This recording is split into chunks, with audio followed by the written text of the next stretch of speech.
Então, vamos abrir a Bíblia lá na primeira carta de João? Capítulo 5. Nós vamos ler a partir do verso 10 e compartilhar, então, sobre essa parte final da primeira carta. 1 João 5:10.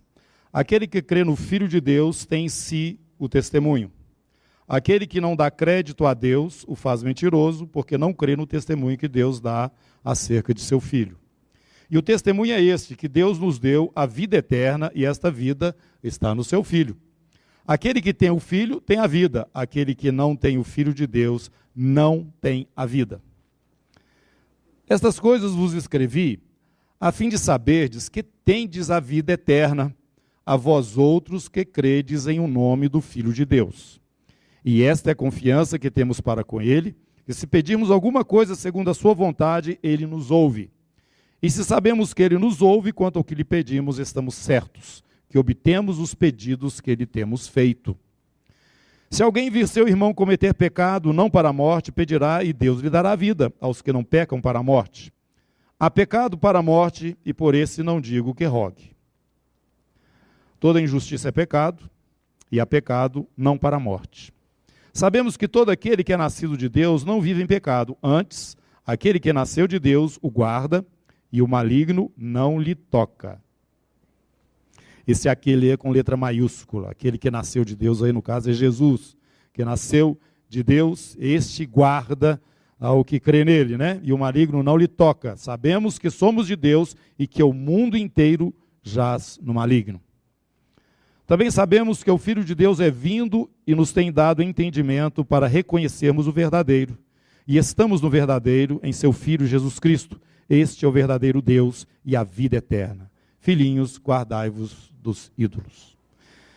Essa parte final da primeira carta, João traz aqui algumas coisas que nos deixam, às vezes, bem pensativos, né?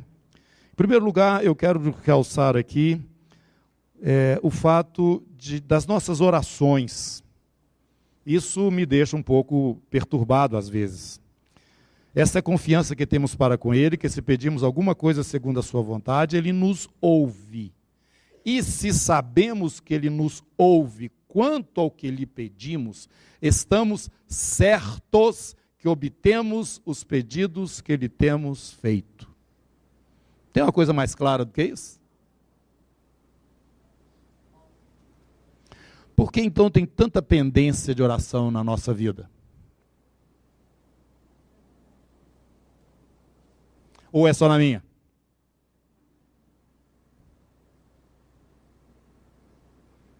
Pode responder, gente. Esta é a confiança que temos para com Ele, que se pedimos alguma coisa, segundo a sua vontade, Ele nos ouve. E se nós sabemos que Ele nos ouve, nós estamos certos que obtemos os pedidos que Ele temos feito. Eu gosto demais de João, daquilo que o Senhor tem falado no meu coração aqui nessa mensagem que ele traz, porque ele é muito simples, objetivo, direto, não tem complicação. João vai direto no ponto. Mas a gente faz tanta oração, e a gente tem tido essas respostas, é isso que eu quero perguntar. O que está acontecendo então? Pedimos mal, segundo a vontade dele? Nós temos um ponto aqui que é a vontade dele.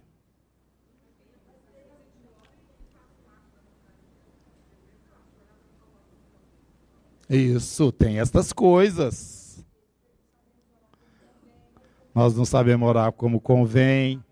Amém. Isso é muito importante. Isso tem acontecido comigo. Nós precisamos de aterrizar. Isso que eu acho que é fundamental. João puxa a gente para baixo, bota a gente... Não ouviu o que a irmã falou lá, né? Ela falou a respeito do tempo, em que essas coisas são respondidas, e muitas vezes elas não são, porque não é exatamente a vontade de Deus para nós, aquilo que vai ser bom para nós. Então nós temos que caminhar e viver nessa dependência de Deus, para que aquilo que Ele quer seja realmente aquilo que aconteça. Falei mais ou menos dentro do que você colocou, irmã? Então tá bom, é isso aí. Então, irmãos, eu já peguei aqui, deixa eu só fechar um pouquinho mais. Infelizmente, nós temos muitas pessoas aqui que gostariam de participar, isso é muito bom. Mas eu quero dizer para vocês que nós temos aqui uma palavra, duas expressões aqui. Em primeiro lugar, está falando segundo a sua vontade, né? E depois, se sabemos que Ele está nos ouvindo, estamos certos que obtemos. Nós vamos ter isso, né? Então, isso tem que passar pela vontade do Senhor. Tem que passar pela vontade do Senhor. Agora, para a gente conhecer a vontade do Senhor, para então ter essa certeza, precisa de uma comunhão íntima com Ele, que reflete outras coisas, como você falou, comportamento, a nossa vida, né? Isso aí já é reflexo. Não é isso que determina que Deus vai responder, não. O que determina que Deus vai responder é se você está orando junto com Ele. Nós não sabemos orar como convém. Alguém falou aqui esse verso aí, né? O Espírito nos ajuda nessa intercessão. Mas uma coisa é certa, irmãos, você estando mais íntimo ou menos com o Senhor, você tem que saber disso, que é aquilo que Ele quer que precisa acontecer. E não exatamente, como eu já falei aqui no princípio, nós enxergamos aqui muito superficialmente as coisas. E muitas vezes nós queremos, baseado nessa nossa visão, que as nossas orações sejam respondidas. Então há necessidade sim de um ajuste fino, o irmão está falando aqui, João está falando. É importante que você conheça a vontade de Deus. E o pano de fundo aqui das ministrações todas nossas, já há algum tempo, é o Espírito Santo de Deus encaixando, ouvindo para o seu lugar próprio dentro da igreja. Que nós entendemos que está meio de lado. Ele precisa assumir o lugar como no princípio era. Ele tem que ser o líder, ele tem que conduzir todas as coisas. O Espírito sabe e perscruta as entranhas de Deus, é o que Paulo fala. E ele pode nos revelar aquelas coisas que são de Deus. Por isso a nossa intimidade com Ele é algo fundamental e nós estamos sempre insistindo aqui. Na primeira parte aqui, no primeiro capítulo, a gente repete várias vezes, mas é muito bom você lembrar disso, verso 3, nós temos visto, ouvido, anunciamos a todos vós outros, para que vós igualmente mantenhais comunhão conosco. É a mensagem de João aí para os irmãos, né? Ora, a nossa comunhão é com o Pai e com o seu Filho Jesus Cristo. Ele vai ensinar isso também no seu Evangelho, que nós fomos trazidos para uma comunhão agora com o Pai e com o Filho, Jesus Cristo. O Espírito está aqui nos ajudando dentro desse processo. Ele vai ensinando aqui na carta, vós tendes a unção.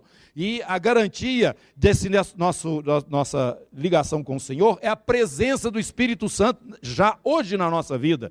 Então nós precisamos, irmãos, dessa intimidade que o próprio Espírito de Deus que já está em você, está em mim, nos proporciona, desde que nós realmente assim o queiramos. Aí nós vamos começar a perceber a vontade de Deus. Tem intimidade. Exemplo clássico que nós temos na palavra de Deus, Maria lá aos pés de Jesus. Ela passou a ter conhecimento de alguma coisa que as outras pessoas não sabiam, e Jesus falou, ela fez algo aqui que agora sempre vai ser dito a respeito dela, onde o evangelho for pregado. Por quê? Ela percebeu alguma coisa, ela viu uma coisa, antes de todos os outros, intimidade. Ela escolheu a boa parte, portanto, isso não lhe será tirado. Foi a única que conseguiu ungir Jesus para a morte. E Jesus falou isso.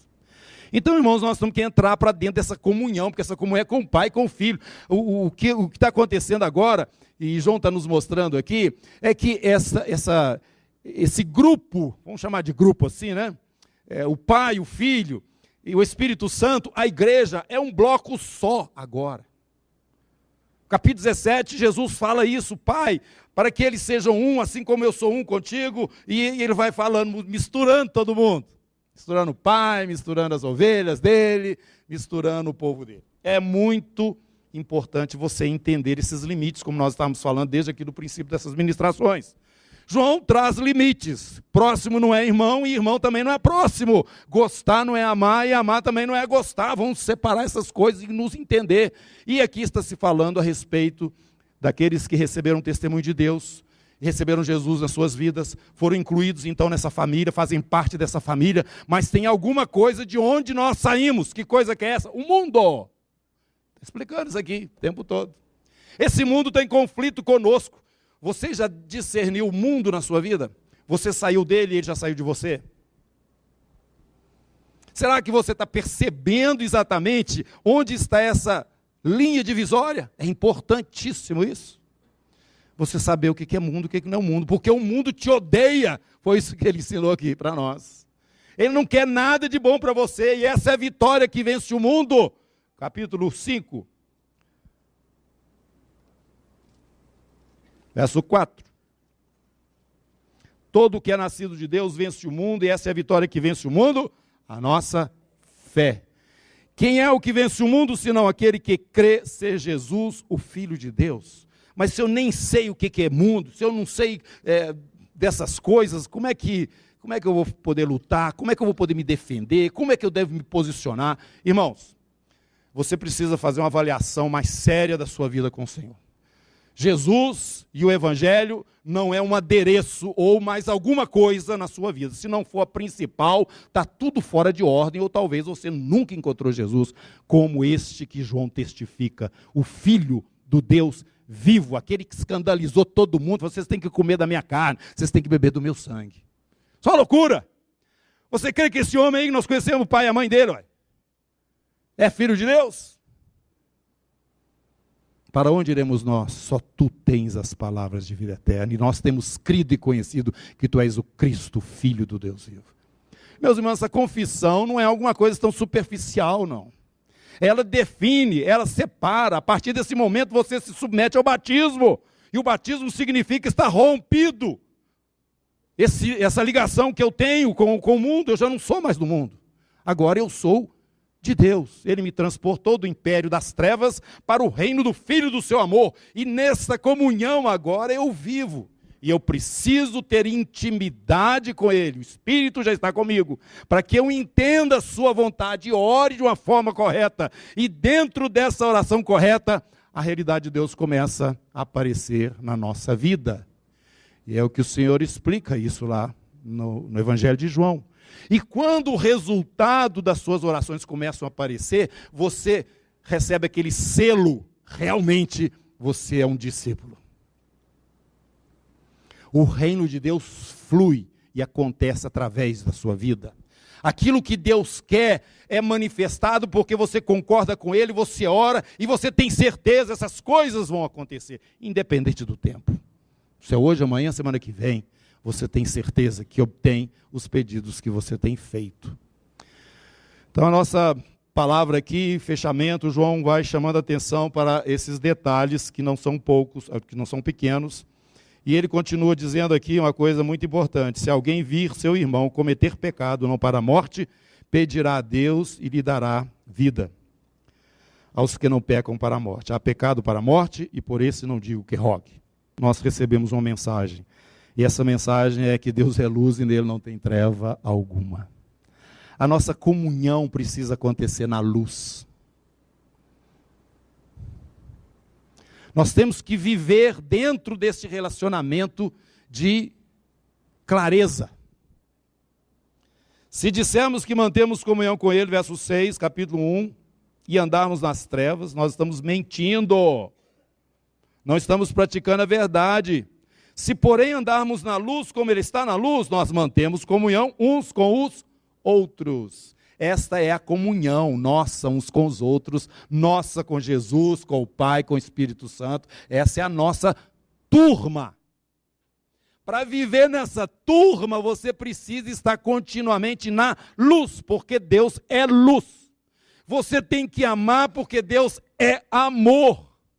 Não há como você dizer que teme a Deus, que honra a Deus, que ama a Deus, se você não ama o seu irmão. Você prova que ama a Deus amando o seu irmão. Este é o ambiente da nossa turma.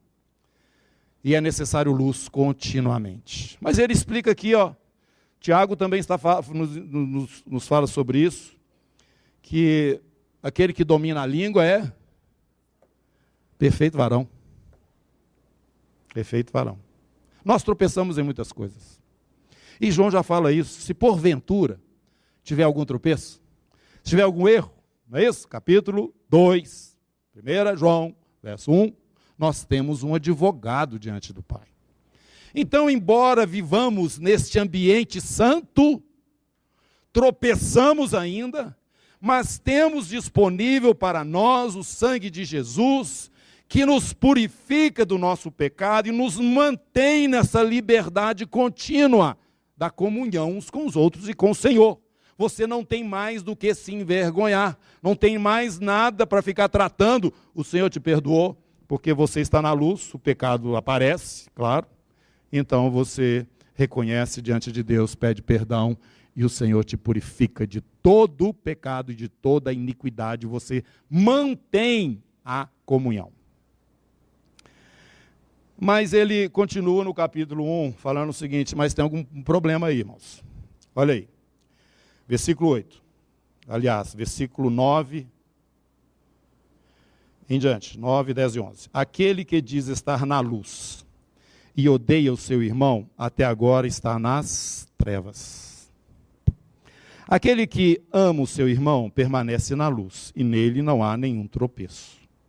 Aquele, porém, que odeia seu irmão está nas trevas, anda nas trevas, não sabe para onde vai, porque as trevas lhe cegaram os olhos. Aqui a coisa ficou um pouco mais complicada.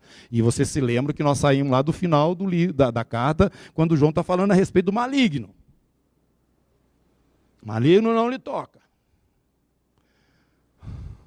Mas está acontecendo alguma coisa que é uma negação dessa comunhão e dessa convivência. Jesus, quando ensinou os seus discípulos a orar, ele falou o seguinte, vocês vão orar e lá no meio da oração ele fala, perdoa as nossas dívidas, assim como nós perdoamos aqueles que nos têm ofendido, né? Mas ele continua, parece que não tem muita ligação, mas ele continua.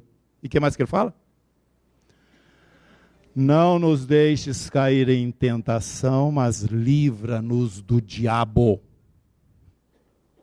O mal é o diabo. Então, quando no nosso meio nós negamos essa comunhão na luz, pelo fato de não queremos perdoar uns aos outros, nós começamos a entrar por um túnel escuro. Dali para frente você já não tem mais referências. Dali para frente a coisa fica muito difícil, cada vez mais. Se não houver um quebrantamento e um retorno, vai se colher o quê? O que a gente colhe de uma vida assim? Jesus explica isso para Pedro, no capítulo 18 lá de Mateus. Quantas vezes eu devo perdoar? Até 7 vezes? Não, até 70 vezes 7, né? Você sabe daquela história. Mas eu quero o final da história. Jesus fala o seguinte, olha aqui, ele contou a história, né, de alguém que foi perdoado por um valor pequeno, e depois, um valor muito grande, e não quis perdoar uma pessoa que tinha um valor pequeno de dívida com ele. E Jesus nos fala que o primeiro Senhor que perdoou muito, ele chamou aquele que não quis perdoar pouco, e falou assim, bom, então agora você paga tudo. E se você não tiver dinheiro para pagar, seus filhos pagam com os filhos, né? Eu não tinha condição de pagar, irmãos. É isso, a verdade é essa. E Jesus explica isso no mundo espiritual, é o seguinte, gente. Aquele que não perdoa, ele é entregue aos flageladores. Você sabe o que é flagelador? Demônio. Os demônios começam a flagelar a vida daquele infeliz. Porque ele acha que ele não tem que perdoar. Mas ele não está atinando para o tanto do perdão que ele tem recebido do Senhor. Isso é treva. Isso nós não podemos levar de qualquer jeito, Deus trata isso mais na frente. Não, pode parar, irmão, pode parar, porque aquele que odeia o irmão, aquele que não libera perdão para o irmão, aquele que tem um coração fechado para o irmão, ele está nas trevas, anda nas trevas, e não adianta falar que você sabe pregar o evangelho, que você conhece a Bíblia, não adianta nada dessas coisas. Nada. Por isso que João é muito bom, né, na forma de colocar as coisas. Ele vai pontualmente. Então, sonda seu coração, meu irmão. Jesus falou o seguinte: você acha que você está bombando aí, né, Laodiceia? Você está dizendo, não tenho falta de coisa alguma, está tudo bom na minha vida. Você é pobre, você é cega, você está nua. Aquilo que os olhos não veem, mas eu vejo, os meus olhos são como chama de fogo. Então, queridos irmãos, nós temos que tratar essas coisas no nosso meio. Perdão é fundamental. Quando nós ficamos segurando e não liberamos esse perdão, nós estamos omitindo a quantidade do perdão que Deus deu a nós. E no mundo espiritual essas coisas não passam batidas. Então vamos perguntar agora a nós mesmos: o quanto de treva que está na minha vida? O quanto de problema que eu estou vivendo? Quantos demônios que não estão soltos na minha vida? Quantos problemas que eu não estou enfrentando porque eu estou na mão de Satanás? Ué, mas não estava escrito lá que o maligno não lhe toca? O maligno não toca em quem está na luz. Quem está na comunhão. Fora daí, ele toca. Ele toca mesmo. 1 Coríntios capítulo 5.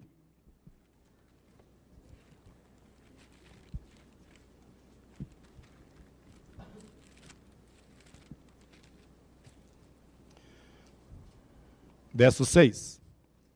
Aliás, antes.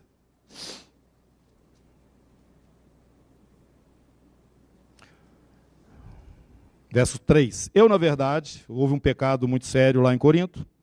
Eu, na verdade, ainda que ausente em pessoa, mas presente em espírito, já sentenciei como se estivesse presente, que é o autor de tal infâmia. Seja, em nome do Senhor Jesus, reunidos vós e o meu espírito, com o poder de Jesus, nosso Senhor. Olha a comunhão aí. Entregue a Satanás. Esse é o maligno. Não nos deixes cair em tentação, livra-nos do maligno.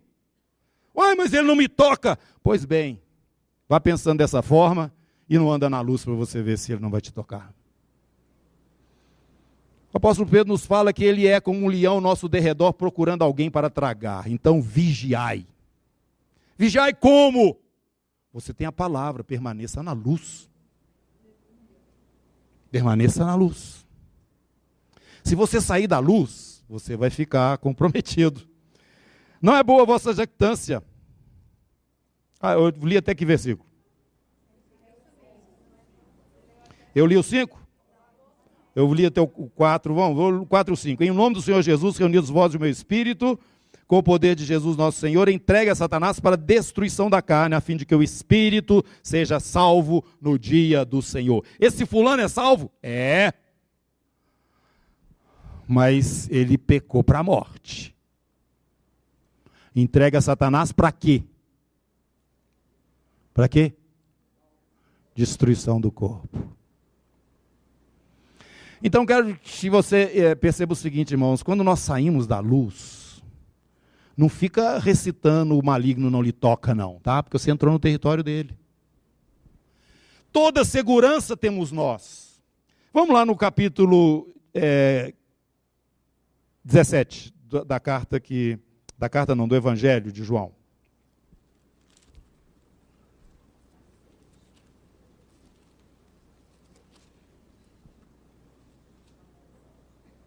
Olha o que Jesus está falando aqui. Verso 11. 17, 11. Já não estou no mundo, mas eles continuam no mundo. Ao passo que eu vou para junto de ti, Pai Santo, guarda-os em teu nome que me deste, para que eles sejam um, assim como nós. Quando eu estava com eles, guardava-os no teu nome. Eu guardava a todos eles, em teu nome que me deste, protegi-os e nenhum deles se perdeu, exceto o filho da perdição, para que se cumprisse a Escritura. Mas agora vou para junto de ti, e isto falo no mundo, para que eles tenham o meu gozo completo em si mesmos. Então, enquanto eu estava aqui, eu os guardei. Um pouco mais embaixo está versículo 14. Eu lhes tenho dado a tua palavra, o mundo os odiou, porque eles não são do mundo, como também eu não sou. Não peço que os tires do mundo, e sim que os guardes do mal. Mantenha essa comunhão, anda na luz, que o Senhor está cobrindo a sua vida de proteção. Proteção. Agora não ouse sair da luz, porque o nosso adversário transita nesse lugar de escuridão. Quando é que eu estou andando dentro dessa escuridão? Quando pecados eventuais da sua vida não são confessados. Se eles acontecem, confessa, anda na luz, volta para a luz, mantenha a comunhão. Agora, muito mais sério do que isso, é você ter bloqueio, falta de perdão com seus irmãos. Isso já estava sendo anunciado desde lá no princípio do ministério de Jesus.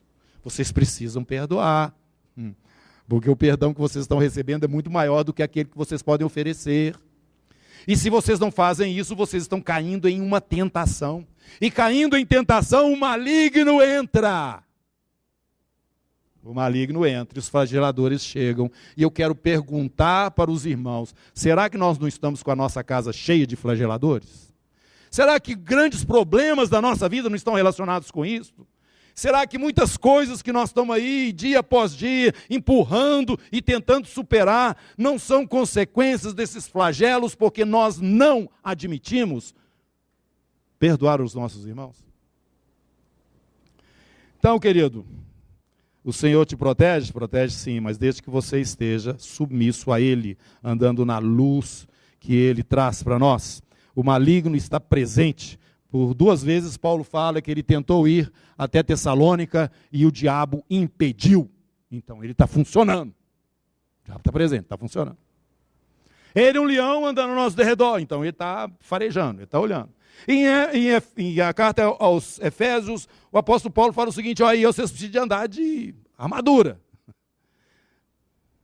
Porque vocês têm um adversário. E esse adversário ele manda setas ou dardos inflamados. O que é isso? É um diabo que está vencido? Um diabo que já está morto? Não, não.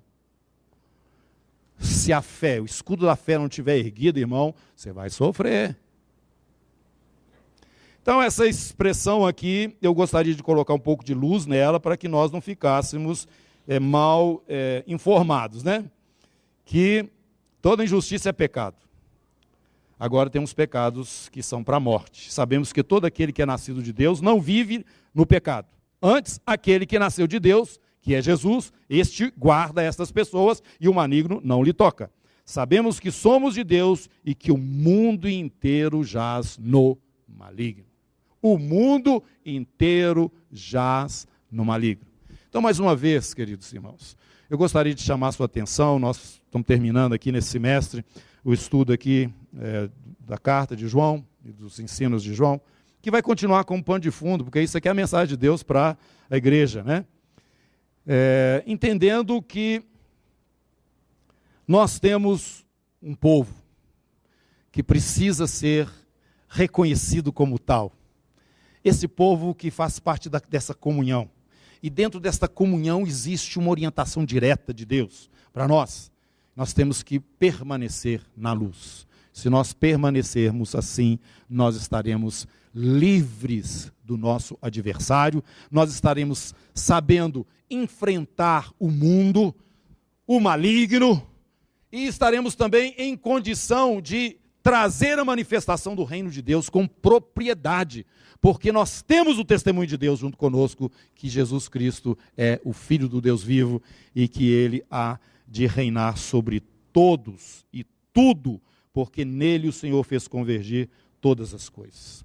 Então, dentro desse entendimento, eu quero agora finalizar dizendo aos irmãos da necessidade que nós temos de nos esforçar para mantermos esta comunhão.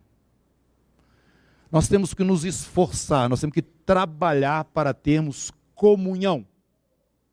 E aqui eu volto naquilo que eu já falei. Muitas vezes nós entendemos a comunhão muito com a nossa noção natural, né? Nosso pensamento natural. Quando para o Senhor, quase que 100% das vezes, é um pouco diferente. Irmãos, essa comunhão, ela exige tempo. Tá? Tempo. E nós temos clamado aos irmãos da comunidade aqui, que reservem pelo menos 2 dias na semana, um período em 2 dias da semana, para a gente estar junto. Adorar o Senhor aqui no domingo. E um dia lá na casa. Encontrar lá na casa com os irmãos. Isso não é alguma coisa que, se der, eu vou fazer, não. Isso é vital. Nós temos que nos aproximar. Existe uma comunhão espiritual que está sendo manifestada e produzindo alguma coisa que Deus quer em nós e através de nós. Deus opera no mundo não é através da igreja? Não é na concordância das nossas orações? Não é no nosso caminhar juntos como família do Senhor? Estou perguntando, é? É.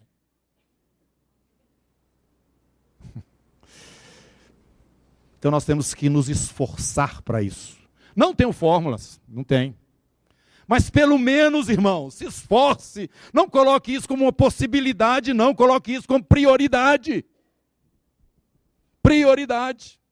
Porque é na comunhão com os irmãos que eles vão começar a te ajudar também. Como é que chama aquele? O solitário. Ele insurge contra a verdadeira sabedoria. Não tem jeito de viver a vida cristã isolado, sozinho. Não, eu me basto. Eu, a Bíblia, Jesus... Irmão, você está negando o que Jesus mandou você fazer? Este é o mandamento. Jesus fala assim, isso vos mando. Você vai ser reconhecido como meu discípulo por isso. Em você amar o seu irmão do mesmo jeito que eu amo você. Irmãos, como João fala, não tem jeito de você dizer que ama a Deus e não ama o irmão. Isso é incompatível, isso não é verdadeiro. Isso é mentira. Porque dentro dessa comunhão, esse amor é único. Do mesmo jeito que você está amando a Deus, você está amando o irmão. Do mesmo jeito que você está amando o irmão, você está amando a Deus. E essa convivência tem que acontecer para que se manifeste e brote as coisas de Deus na terra através do seu povo. E com isso a sua vida também seja limpa, esterilizada. Cabo pôs de mosquito, para pôs de Satanás, de demônio na sua vida. Porque os irmãos vão orar uns pelos outros, nós vamos ativar as nossas armas espirituais, nós vamos começar a entender melhor o que Deus quer de nós. E para cada um de nós. Agora, irmãos, o inimigo está fazendo... Você sabe disso. O mundo moderno está fazendo as pessoas cada vez ficarem mais isoladas, embora multidões isoladas. Cada um vivendo mais para si mesmo, voltado para os seus próprios interesses e puxando a sardinha para a sua brasa. O resto é que se dane. Contanto que eu me safe. A tendência da igreja é o contrário disso. Por isso que nesses últimos dias vai ficar muito claro o que é igreja e o que não é igreja, o que é treva e o que é luz. Mas eu queria fazer um pedido aos irmãos. Ajuda um pouquinho o Espírito Santo. Porque já está falando. Ajuda ele um pouquinho. Coopera com ele. A direção já está dada. Vamos fazer isso? Curva sua cabeça e vamos orar. Senhor Jesus, eu quero te agradecer pelos irmãos, os quais eu amo. E nós declaramos, ó Deus, essa verdade, que o Senhor reina sobre as nossas vidas. Tu és o nosso Senhor. E o Senhor mesmo nos ensina que aquele que ama o Senhor obedece no que o Senhor orienta. E o Senhor nos tem deixado bem clara essa mensagem, Senhor. Eu continuo te pedindo, Senhor, guarda-nos do mal, livra-nos do maligno, tira estas coisas que estão da parte do inimigo dentro da nossa vida, da nossa realidade, da nossa casa, por falta de obediência ao Senhor, de percepção dessas coisas espirituais, desses valores que o Senhor já tem falado para nós tantas vezes, Senhor. Venha e traga essas informações, essas instruções profundamente no nosso espírito, para que nós possamos tomar atitudes práticas, ó Deus, durante o nosso dia a dia. Em nome de Jesus nós oramos aqui, repreendendo todo o mal que tem vindo sobre o povo de Deus. E através da mensagem que nós promulgamos e anunciamos aqui também, ó Deus, nós colocamos para fora estas coisas, porque esta palavra liberta, Senhor. E eu quero te pedir que nesse momento o Senhor esteja livrando aqui muitos irmãos de flagelos. Que os corações estejam sendo abertos, ó Deus, para o perdão. Que a disposição no coração dos irmãos para estarem juntos e se amarem uns aos outros, ó Deus, e seja liberada, Senhor, dessas cadeias de egoísmo que nós temos na nossa vida, esse temor de nos aproximar com medo de sermos diminuídos ou subtraídos em alguma coisa, Senhor, em nome de Jesus. Espírito Santo de Deus, quebra estas barreiras espirituais que os nossos olhos muitas vezes não veem, Senhor. Meu Deus, brilha nesse lugar escuro que a falta de perdão tem produzido na vida nossa, Senhor. Em nome de Jesus, faz uma faxina aqui na comunidade, Jesus. Para que nós possamos usufruir as tuas riquezas. O que já está pronto e disponível para os teus filhos, Senhor, que comem à tua mesa. Nós te pedimos essa visitação dos céus. Meu Deus, dessa semana mesmo, Senhor, na vida dos teus filhos aqui. Eu peço ao Senhor, em um nome de Jesus, que a tua graça se manifeste de tal forma, Senhor, a que a visão seja ampliada, a percepção, ó Deus, das coisas que não são visíveis ao olho natural, cheguem até cada um de nós aqui, para que possamos também, ó Deus, nos colocarmos na atitude correta diante de Ti. Muito obrigado, Senhor, pela oportunidade e a alegria de poder compartilhar a palavra do Senhor com os irmãos. Em nome de Jesus. Amém.